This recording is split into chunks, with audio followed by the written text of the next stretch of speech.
Bonsoir à vous. Bienvenue pour cette nouvelle série d'histoires maléfiques. 12 contes de Noël horrifiques sortis tout droit de mon imagination débordante. J'espère que vous êtes prêts pour le voyage.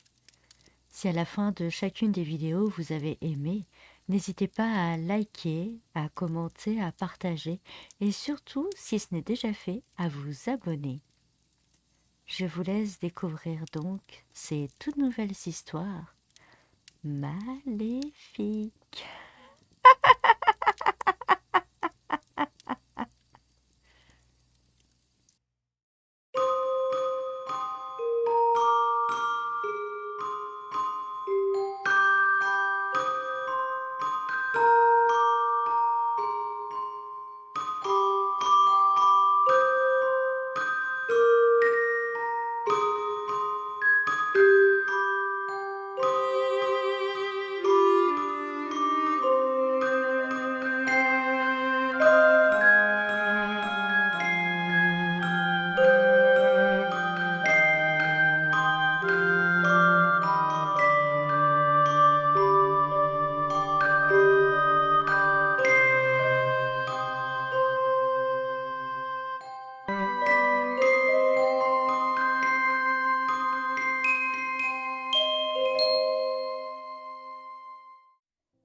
Augustin était assis sur sa chaise, la langue sur le côté, concentré.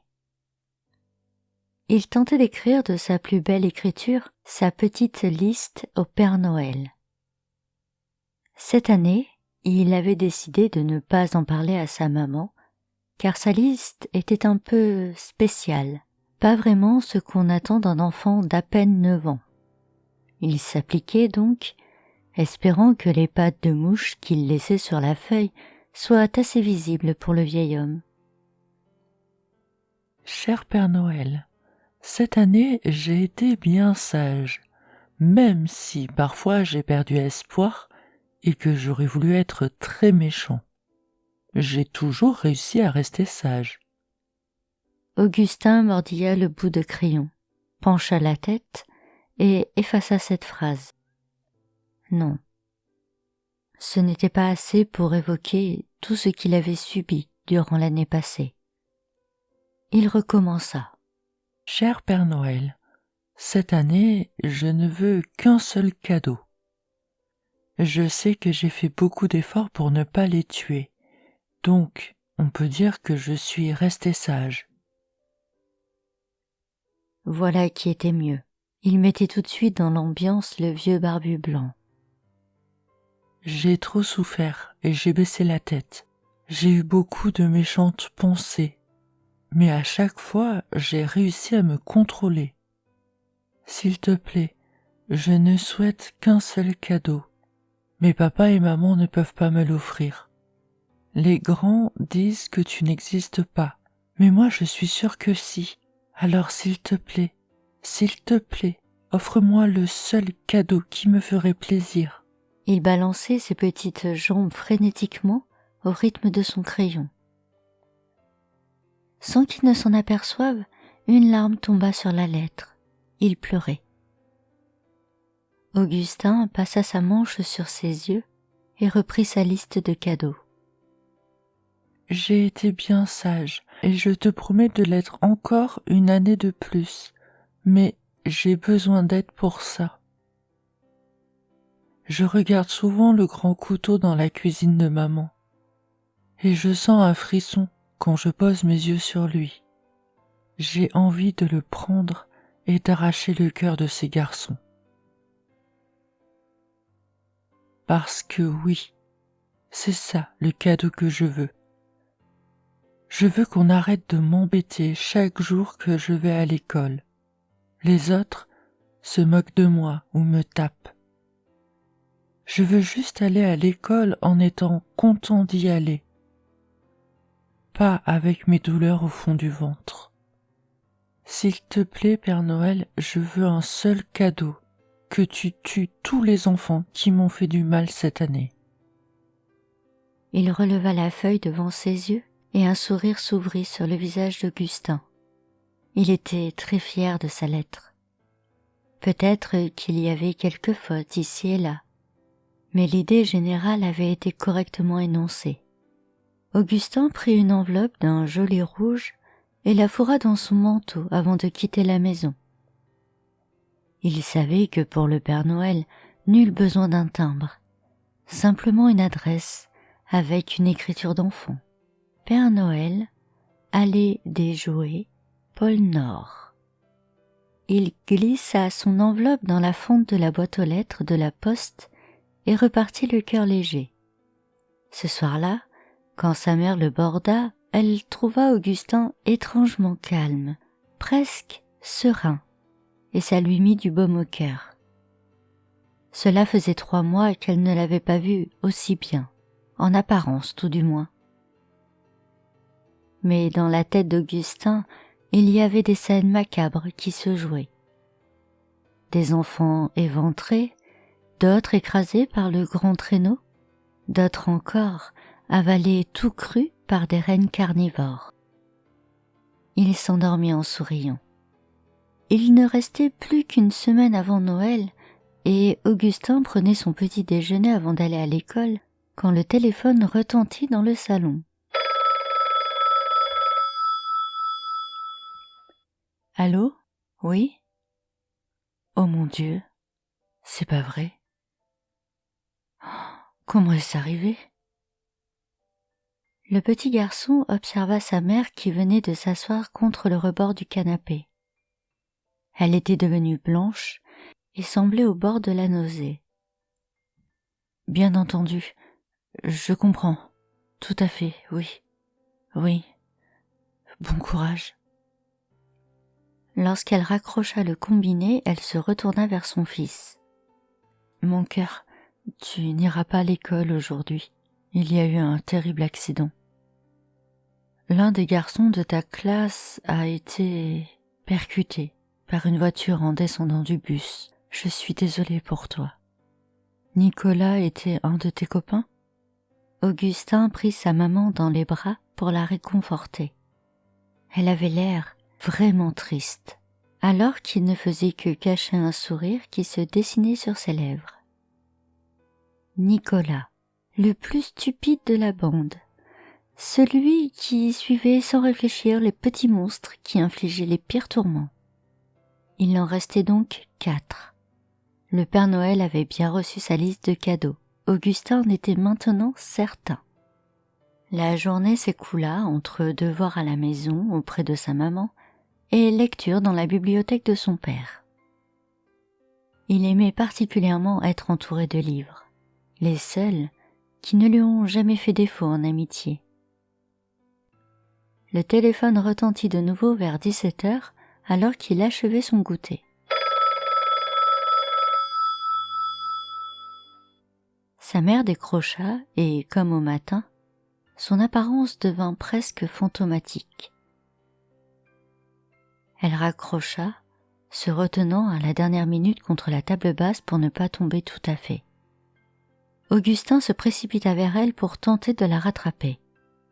« Oh, mon bouchon, c'est horrible, tellement horrible. Lucas est mort. Il... » Elle ne put sortir le moindre mot supplémentaire, se précipitant vers les toilettes pour vomir tout son saoul. Ce qu'elle ne pouvait pas dire à son propre fils, c'est que le petit Lucas avait été retrouvé derrière un magasin, près d'une benne à ordures, le corps coupé en 2. L'enfant avait tenté de récupérer des invendus lorsque le lourd couvercle de la benne était retombé sur lui, les jambes en dehors, le tronc en dedans. Il était mort sur le coup.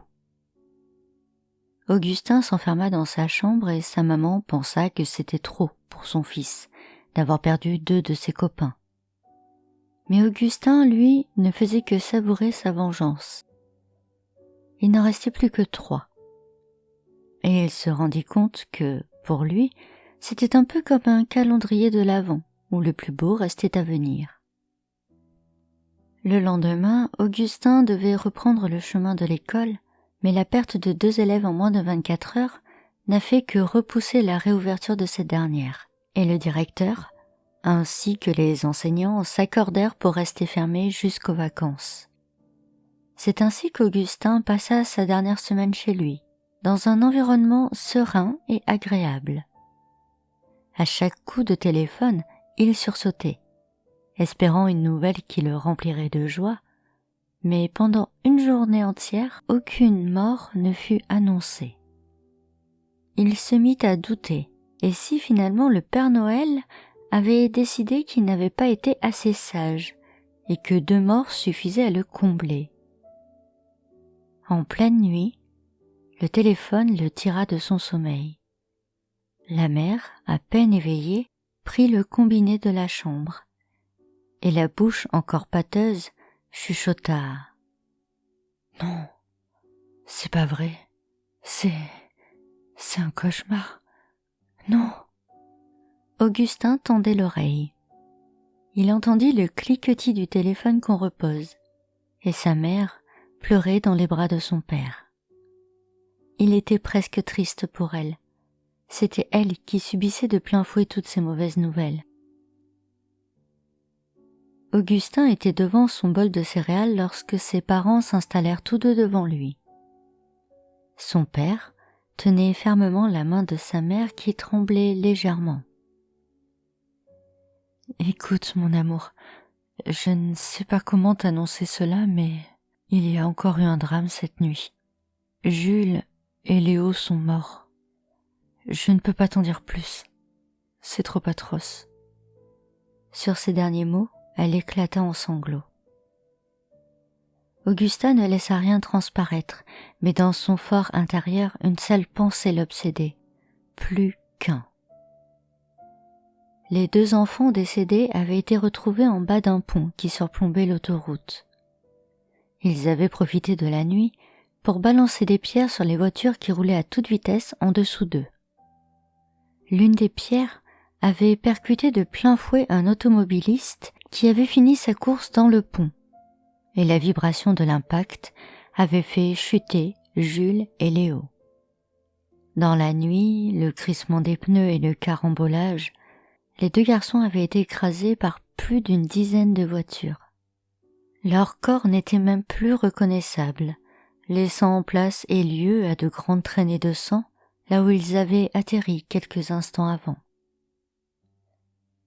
Augustin était assis sur le fauteuil de bureau de son père et écoutait de la musique quand le téléphone sonna encore une fois.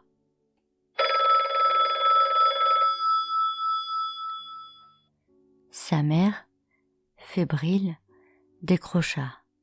Mais au fond d'elle, elle savait que ce serait encore une macabre nouvelle.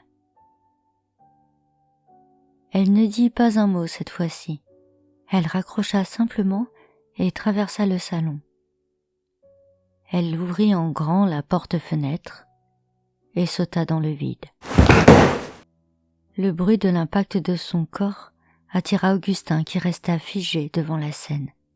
Sa maman était là, contre le sol, la boîte crânienne défoncée et du sang s'écoulait de son nez. Il ne comprenait pas pourquoi elle avait fait ça. Il chercha à prendre le téléphone pour appeler le travail de son père, mais personne ne décrocha. Cette dernière nouvelle était celle de trop pour sa mère. On venait de l'appeler de l'hôpital. Son mari venait de décéder. Il était en train de faire les courses dans un centre commercial quand un voleur a ouvert le feu. Son mari s'était précipité pour sauver un petit garçon, mais une balle les traversa tous les 2, tuant sur le coup l'enfant et quelques heures plus tard son époux. Mathias, le dernier garçon qui avait maltraité Augustin, était enfin mort. Mais à quel prix ? Augustin s'allongea sur le sol en position fétale et sentit un immense vide l'envahir. Pourquoi ? Pourquoi le Père Noël avait osé lui enlever ses 2 parents ? Alors que les larmes lui brouillaient la vue, une lettre apparut comme par magie sur le sol. Augustin la prit entre ses mains et put lire ces mots. « Mon cher Augustin, tu as été très sage cette année et je t'en remercie. Mais vois-tu, ta liste de cadeaux a malheureusement transféré ton nom dans la liste des mauvais garnements. Je me devais donc te donner une petite leçon. Tout acte a des conséquences. Toute demande a une contrepartie. Maintenant, à toi de tout faire pour redevenir un enfant sage. Joyeux Noël. Augustin sentit son cœur se briser. C'était donc ça, sa punition pour avoir voulu punir les méchants de sa classe. Alors que ses yeux se fermaient, il entendit au loin le bruit des sirènes de pompiers. Comment allait-il pouvoir expliquer cela? Il décida de manger la lettre qu'il avait entre les mains pour ne laisser aucune preuve. Mais mal lui en a pris. Lorsque les pompiers entrèrent dans la maison, ils ne trouvèrent qu'un petit garçon inanimé sur le sol, un vieux papier griffonné, bloqué au fond de la gorge. L'un des pompiers retira la feuille, mais il était trop tard pour Augustin. L'enfant venait de mourir, étouffé par une liste de cadeaux de Noël.